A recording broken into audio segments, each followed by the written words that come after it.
बेटा मेरी ये 2 रोटी गरम कर दोगे? आंटी गरम तो कर दूंगा, लेकिन आप एक बार साहब से पूछ लो। अच्छा ठीक है।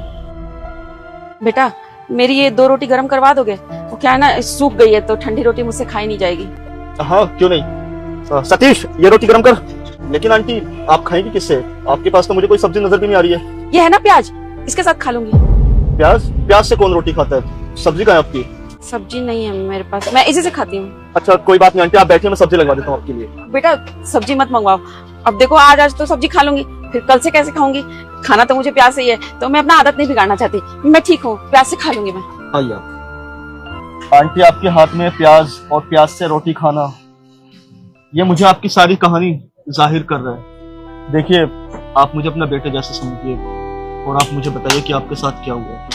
देखिए इस उम्र में इंसान को आराम करना चाहिए, घर पे रहना चाहिए, लेकिन आप दर बदर रोटी गर्म करवाते फिर रहे हो। बात क्या है? बेटा मैं तुम्हें क्या बताऊं कि मेरे साथ कितना बुरा हुआ है। 1 साल पहले तक ना सब कुछ अच्छा चल रहा था। जब से मेरे पति गुजरे ना, उसके बाद मेरी ये हालत हो गई। तुमको पता है मेरा एक बेटा भी है और उसकी शादी हो गई है। उसने अपने पसंद की शादी की, लव मैरिज। वो अपने पसंद की लड़की ले आया। मुझे कोई दिक्कत नहीं थी उसमें भी, मैं खुश थी। लेकिन उसके बाद उन दोनों को ना मैं बोझ लगने लगी। बेटा मुझसे घर का सारा काम करवा देती, यहाँ तक कि मुझ पर बहू हाथ भी उठाती थी। कहते हैं ना बेटा, अगर बहू घर में अच्छी ना आए ना तो पूरे घर को बर्बाद कर देती है। बस वही मेरे साथ भी हुआ। वो लड़की आकर ना एक माँ को अपने बेटे से अलग कर गई।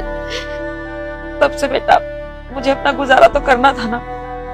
बाहर निकलकर मैं कुछ काम करती हूँ और अपना पेट भर लेती हूँ। तब ये अनजान लड़का इस आंटी से कहता है, आंटी आप मुझे नहीं जानती और मैं आपको नहीं जानता, लेकिन हम दोनों के बीच में एक खास बात है कि हम दोनों अनाथ हैं और आपका बेटा आपको घर से निकाल दिया तो क्या हुआ? एक बेटा है ना, मैं भी अनाथ ही हूँ और मुझे माँ की जरूरत है, इसलिए मैं चाहता हूँ कि आप मेरे साथ रहो। तब आंटी कहती है, लेकिन बेटा मैं आपको नहीं जानती और आप मुझे नहीं जानती और अनजान होकर भी तुम अपने घर में ले जाकर मुझे क्यों रखोगे? तो ये लड़का कहता है, तब ये लड़का कहता है, आपने मुझे बेटा बोला है, इसी से जान पहचान हो गई। आज से आपको ये सूखी रोटी खाने की जरूरत नहीं है, मैं जो दूंगा वही खाना होगा और मैं अपनी माँ को रूखी सूखी खाना खाते हुए नहीं देख सकता, इसलिए तुम मेरे घर चलो और मेरे घर का बना बनाया ताजा खाना और स्वादिष्ट खाना खाओ। फिर इसके आगे इस लड़के ने कुछ ऐसा किया जिसे देखकर आंटी भी खुश हो गई, बट उसे देखने से पहले भगवान भोलेनाथ के कर कमलों में जो भी आशीर्वाद के लिए वीडियो को लाइक करके चैनल को सब्सक्राइब किया, उसका घर परिवार सुखी ही रहा। ये लड़का अपने नौकर से कहकर आंटी को उसके घर बुला कर ले गया।